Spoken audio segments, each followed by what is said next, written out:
Hey guys, it's Brittany. So today I'm going to go over a study that looked at whether or not diluted arsenicum would mitigate the effects of chronic exposure to arsenic. It's a mouse study. Ethically, I don't know how you could ever do this in humans. So take all results with a large grain of salt. So this paper was published in 2008, I believe. I think it was early 2008 or late 2007. It was published in Pathobiology. Oh yeah, see here it's in 2008. So I believe it was published probably early 2008. This is a study coming out of India. If last time I did a study on cadmium and cadmium poisoning, this is the paper that inspired the cadmium paper. So the cadmium paper has a very similar methodology.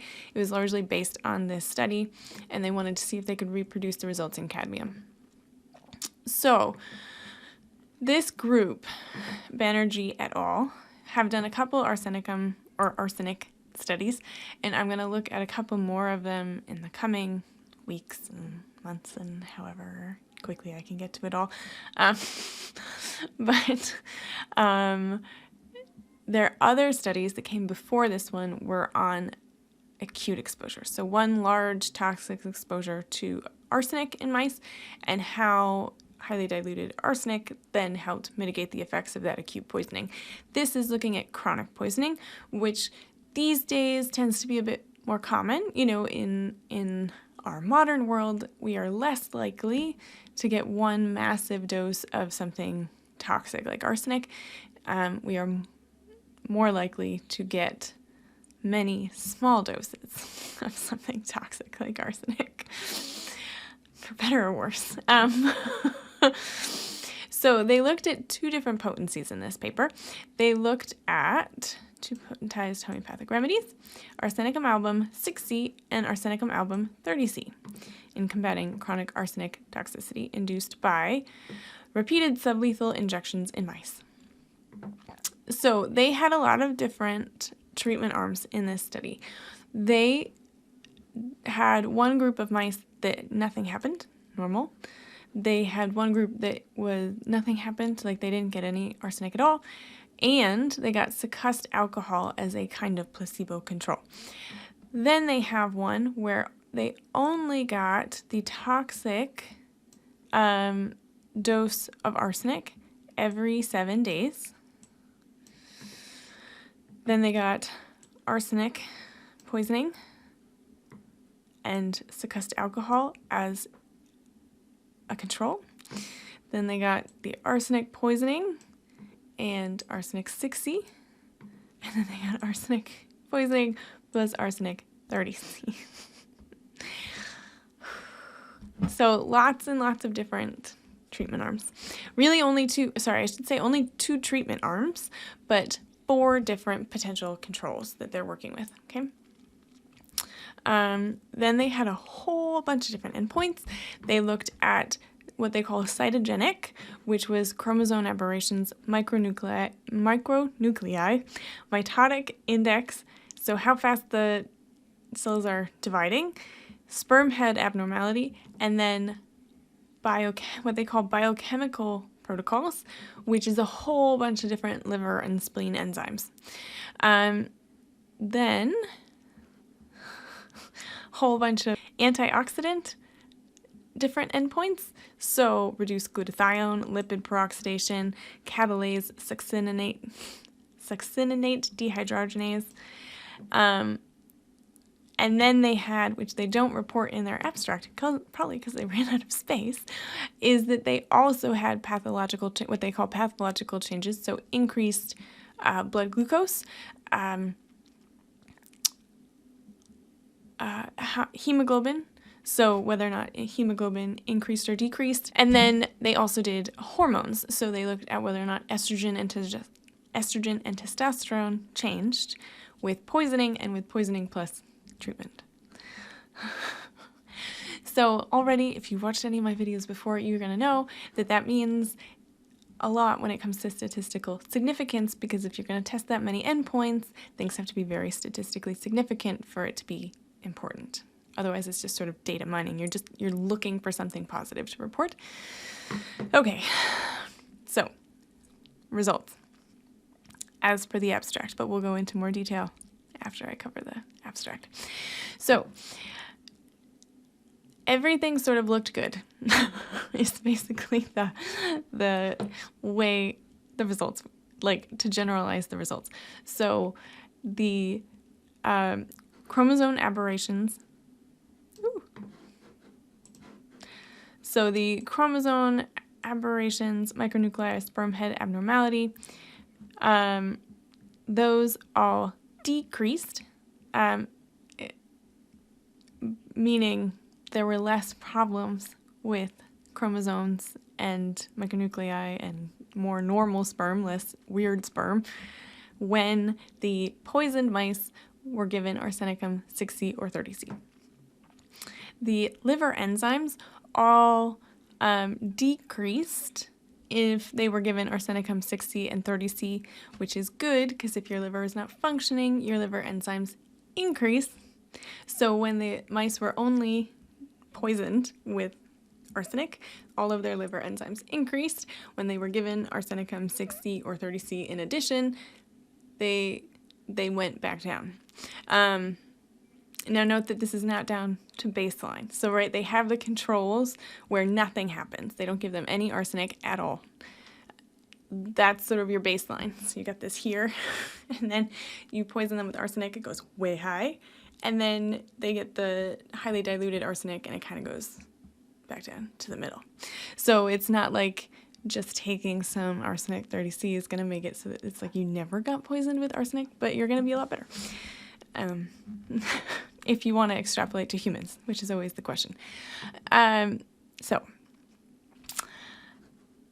mitotic index and glutathione, catalase, succinate, dehydrogenase were increased. So these are our mitotic index means lots of normal cells are coming. So it's good that it's increasing. It also decreases with arsenic poisoning. So you can also argue that you're undoing arsenic poisoning. Thanks. Activity, glutathione, catalase, succinate, dehydrogenase, they're all our antioxidants type stuff, mitochondrial health. So the fact that they're increasing with 6C or 30C is good because they decrease when you're poisoned with arsenic. They also noted that arsenic 30C showed marginally better efficacy than arsenic 6C. Okay? So, shall we get into the weeds? All right, so first of all, when you look at a paper like this, I think the introduction is fascinating because from a clinical standpoint, it talks a lot about the different effects of arsenic poisoning. All of our provings are poisonings, but we don't often have measures like glutathione activity. We don't have measures like hypertension or blood glucose levels. And this introduction and this paper in general and others like it that I have seen start to go into these different effects of arsenic poisoning that are not going to be in our 200-year-old sources, right? So I think it's a very interesting read if you have some extra time and you want to see some of the really more modern looks at pathology and arsenic poisoning. For example, here towards the end of their introduction, they look at some of the reproductive pathology that has been found in mice with arsenicum poisoning or arsenic poisoning. So, administration of high doses of inorganic arsenic by oral, intraperitoneal, or intravenous routes may cause embryo lethality, increased resorptions or fetal malformations in lab animals. The malformations in particular tend to be neural tube defects. So that's the kind of information we would never get from a proving, or we would never really get from a lot of our old sources. although we would have information potentially on miscarriages. But so now we can see, if we have a woman who came to us who's got, repeated miscarriages. If everything else looks like arsenicum, we do indeed have data that arsenicum for homeopathic treatment would be indicated in repeated miscarriage. Okay, so let's get into some of the methods for a bit. So as I said before, they have 4 different control arms. They have a negative control where nothing changed at all. No arsenic involved at all. Then they have alcohol control where they essentially took a potentized alcohol. This eliminates any particular effects of succussion and high dilution on its own, theoretically. That's the idea, right? They used an alcohol 30C, and they say this was because in previous research that they've done, they never saw a difference between alcohol 6C and alcohol 30C, and it meant they had to kill less mice, so they decided to just do alcohol 30C. I'm always a fan of saving a few more mice lives, so that's great. And then they would treat with arsenic. This is arsenic trioxide, and so that's the poison arsenic, given every 7 days. And then they would add the alcohol 30C as a kind of control. And then they have arsenic poisoning alone, not given anything other than just the straight arsenic trioxide. Then they have arsenic trioxide plus the highly diluted arsenic 6C or 30C.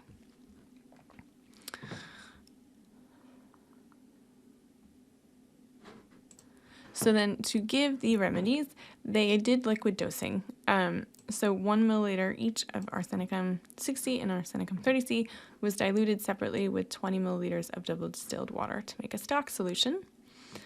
And then the stock solution was what was given to the mice. Okay, so what were the results? So first, we're going to look at what they call the cytogenic markers. So this is the chromosome aberration, sperm head abnormality, mitotic index. So this is chromosome abnormalities, and they have stars to indicate different p-values. So, p less than 0.05 is somewhat standard, but they have, I counted it out, 18 or 19 if you consider estrogen and testosterone separate endpoints. So 18 to 19 endpoints.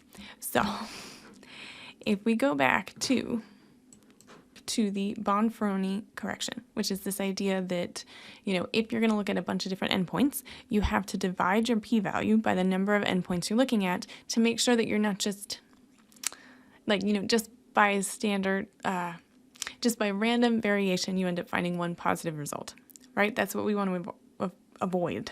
We want to make sure that what a statistical significant result is telling us is that this is indeed likely a true treatment effect. It is not likely due to chance. If you run a p-test 100 times, it will come back statistically significant 5 times. That's what p less than 0.05 means. We need to, and statistically how you correct for that, one method anyway, is the Bonferroni method, or Bonferroni correction. So if we did that correction, let's be conservative and say 19. So our p-value in this study needs to be less than 0.0026 for it to be statistically significant to a very, very conservative measure. So that basically means I'm not super interested in 0.05 or less than 0.01 even, but the less than 0.001, very interesting, because that would be definitely statistically significant, even by the most conservative measures. So what do we have here that's super significant? Indeed, it's the, so I think this is going to the averages.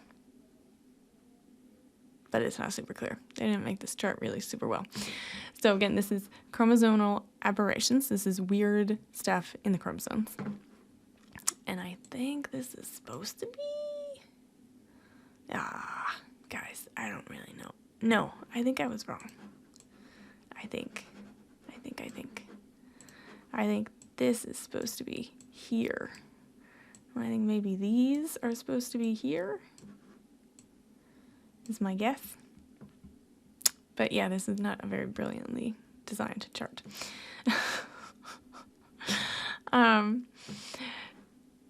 So even just by eyeballing though, you can see this is a very interesting result. So here is our baseline. So this is nothing, and then nothing plus alcohol down here.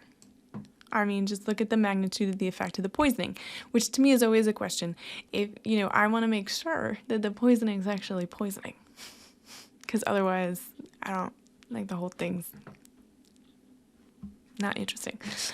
So indeed, you can see the the arsenic and the arsenic plus alcohol, these two are here. You can see what a massive difference you have in number of chromosome problems. Then if you add in 6C, this is not going to be statistically significant, and there is no star. This is really interesting though, but it doesn't have a star, so it doesn't look like it's statistically significant, which is shocking based on eyeballing. I always wish papers were like 50 pages long, because I have all kinds of questions like this and they are not addressed. Like, what is with this? Here, where there is statistical significance, you can see, right, that the both arsenic 6C and arsenic 30C do seem to decrease the number of chromosomal problems to a significant degree. In particular, 30C, which I believe is this one. Now, what is interesting also is that you can see that you can see two things, actually. So, first of all, 6C, which is here, and here, is getting super confusing. Let me just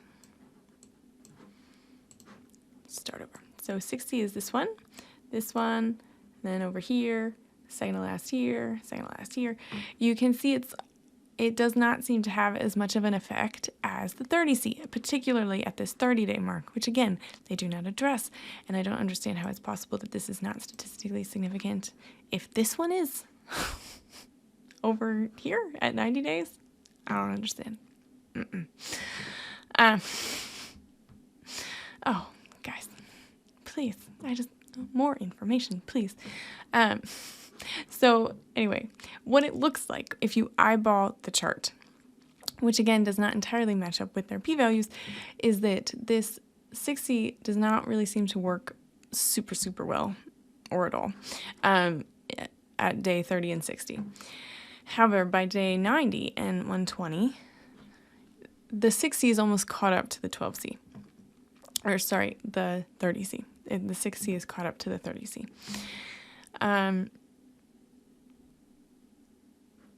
And also, you can see that from the beginning, the 30C seems to have a pretty dramatic effect in reducing the number of abnormal chromosomes,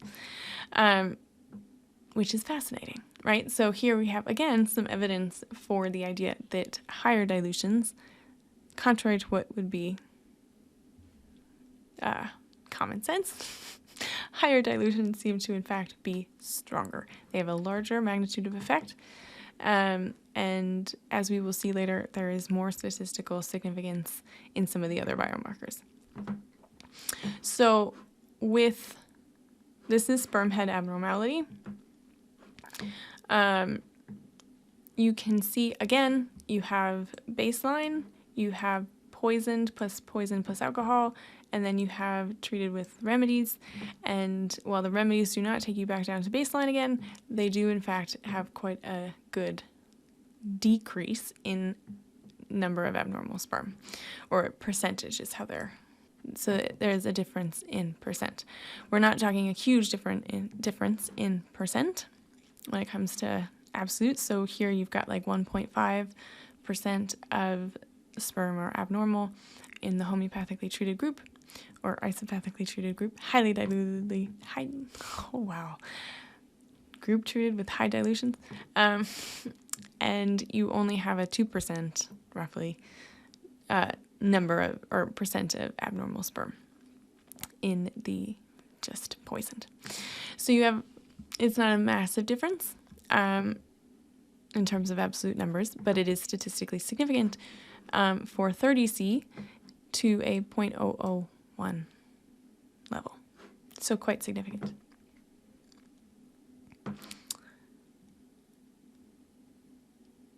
And we have a similar trend with mitotic index, meaning how fast the cells are dividing. But what is interesting to note is that this is something that takes time to have an effect. So at day 30, there's a big difference between baseline and all other groups. See that?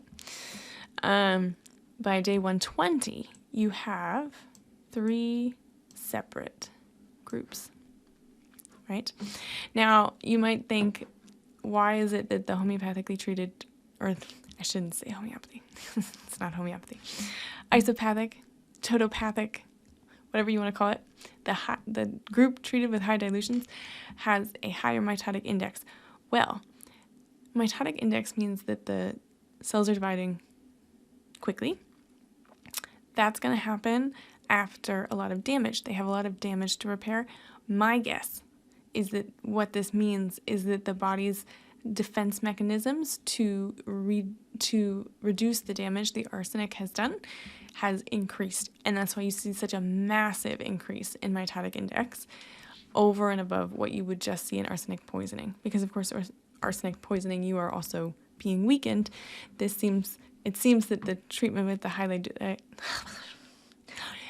the treatments with the high dilutions also are stimulating a defense mechanism, which could be what we're seeing with this increase in mitotic index. Okay, but, so, and I say that, and please tell me if you know more about mitotic index and it actually means something different. But they do not discuss this anywhere, so it's up to us to try and put some puzzle pieces together. Also, quick note, because this will continue throughout the paper, and it makes me crazy. So if you look at their legends, the last treatment arm, which should be Arsenicum 30C. If you look at the last treatment group, which should be Arsenicum 30C, see you have, this is arsenic trioxide, the frank poisoning of arsenic, plus Arsenicum 6C, and then you have the arsenic and arsenic 30C, but then it says, and arsenic album 6 by Arsenicum album 6C. And they do not explain that anywhere. I am starting to think it's a typo because it's in every single one of their legends. Here and here. Nowhere do they describe it. They don't say that they put the two groups together. It doesn't make a lot of sense. When they're describing it in the article, they say that they're comparing Arsenicum 6C and Arsenicum 30C, but then in the legends for everything, it looks like they've combined the two. Yeah, doesn't make a lot of sense. So, I believe it should be a typo and that we should disregard it, but it's very misleading and very unclear. Okay, so we're not going to go into all of the different endpoints because there are just so many. We would be here for 3 hours. I don't think any of us want to be here for that long. What I will do is show you some trends on the tables where they report their liver and spleen enzymes to just show you what kinds of trends they C.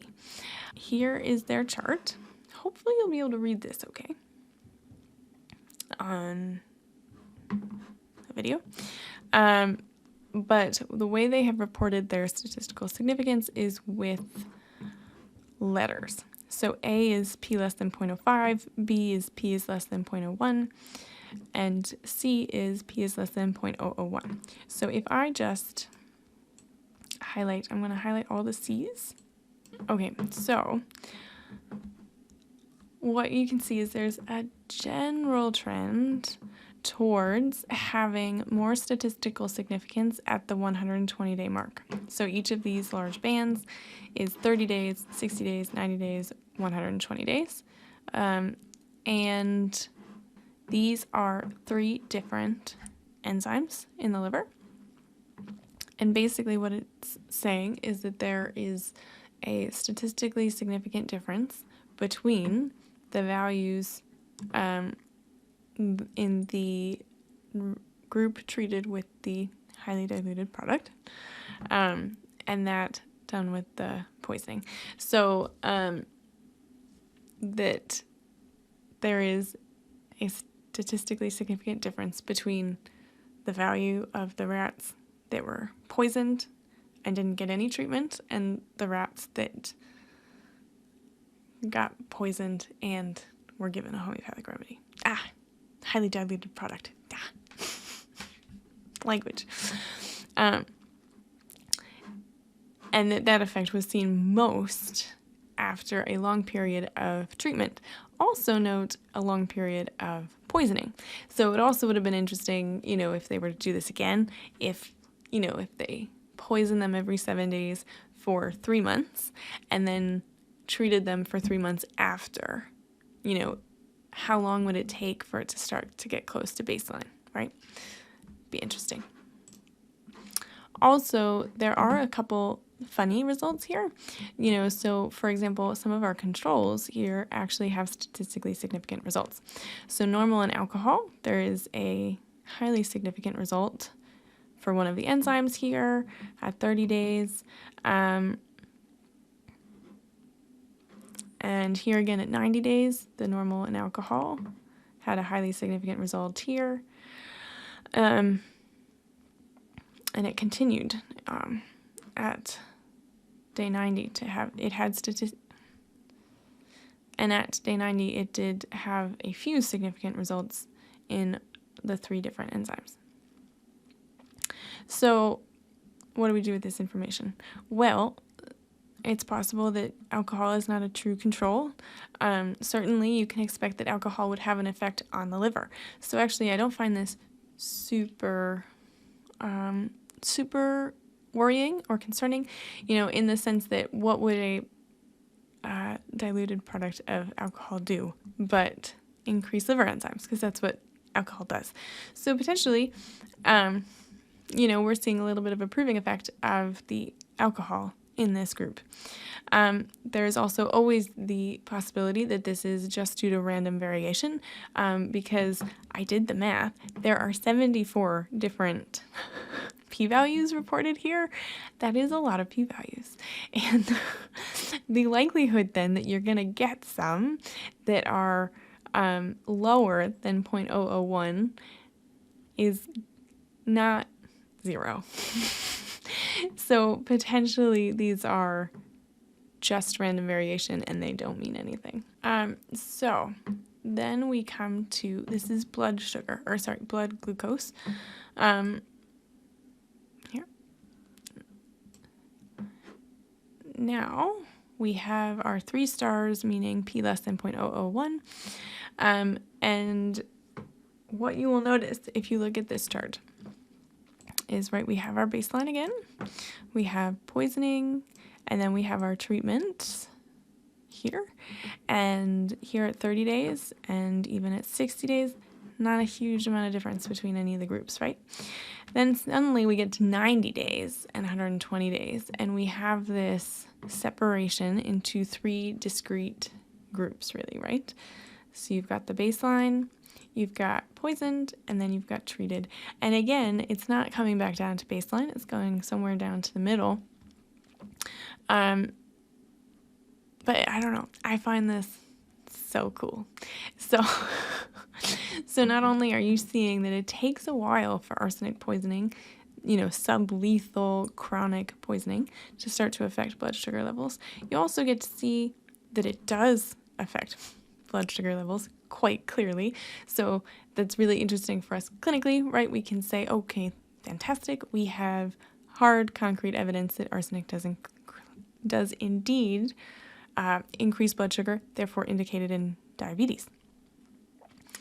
And then you have further evidence that these highly diluted products are helping bring that blood sugar back down. So freaking cool. And then they look at hemoglobin levels. So this is looking at anemia. Arsenic poisoning has been shown to create anemia. So you should see arsenic poisoning decrease the number of hemoglobin, and treatment help bring that back up. And as we saw in the blood sugar, this takes time, but that pattern does seem to evolve. So day 30, everything's sort of mishmashed. 60, still sort of mishmashed. But by 90, you can see that 3 groups do seem to emerge. Now, remember, arsenic poisoning should decrease hemoglobin, so our baseline is highest, which makes sense. Poisoning lowest, and then treated in the middle. And that continues for 120. This does not report p-values here, which always makes me suspicious. Certainly by eyeballing, it looks like it should be highly significant, because also, like, look at those error bars, they're so little. But they don't report significance, so who knows. Then we have our last 2 measures. Estrogen and testosterone. So this is estrogen.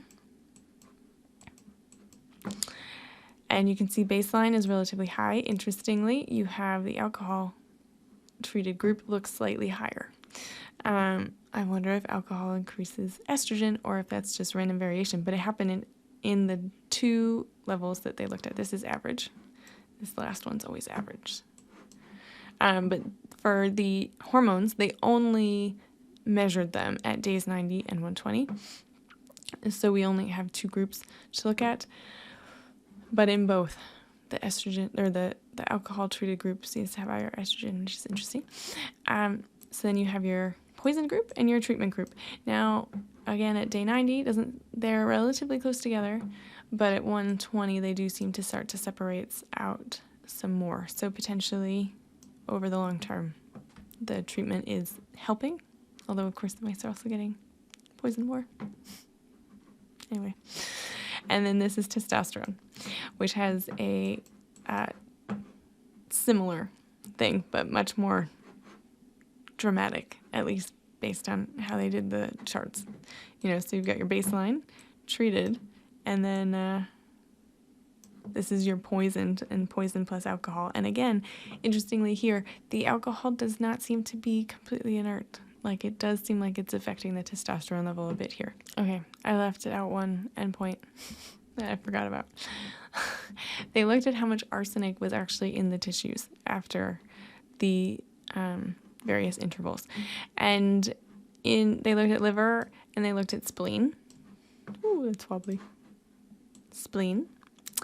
And you can see there was quite a bit of arsenic in the poisoned groups and quite a bit less in the treated groups, and obviously very little in the baseline. Okay, and that trend is similar in the spleen, although not quite as pronounced. The significance here, that looks pretty significant. We have a lot of 3 stars. Okay.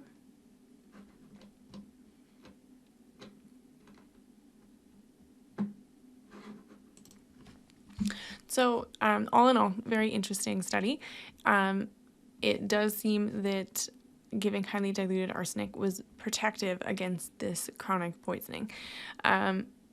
However, they did run so many different endpoints. You know, at the beginning I said it was 18, but actually as I shot this video, they didn't just do the 18. They did the 18 at 30 days, 60 days, 90 days, 120 days in the liver versus in the spleen.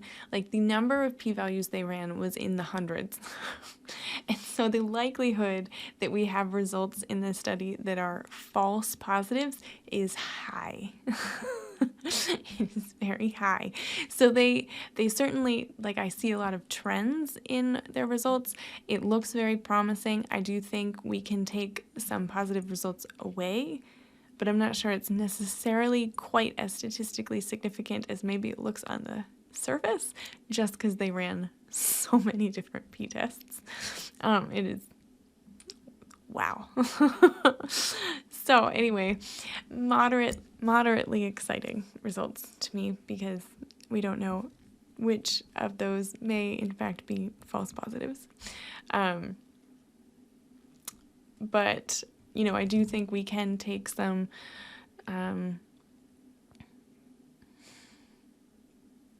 I do think we can say that there is some evidence that highly diluted arsenic can protect against the effects of arsenic poisoning on a population level. And we also get a lot of very specific information about what arsenic does on a biochemical level. You know, we can see all these different liver enzymes, which we could, of course, assume based on the information we have in the Materia Medica, but this is a bit more concrete, right? Like, we can see that, yes, indeed, the liver enzymes are increasing. We can see oxidation increasing with arsenic poisoning, and we can see different effects on the reproductive system. And so we can flesh out the information we have on arsenic a bit more as well.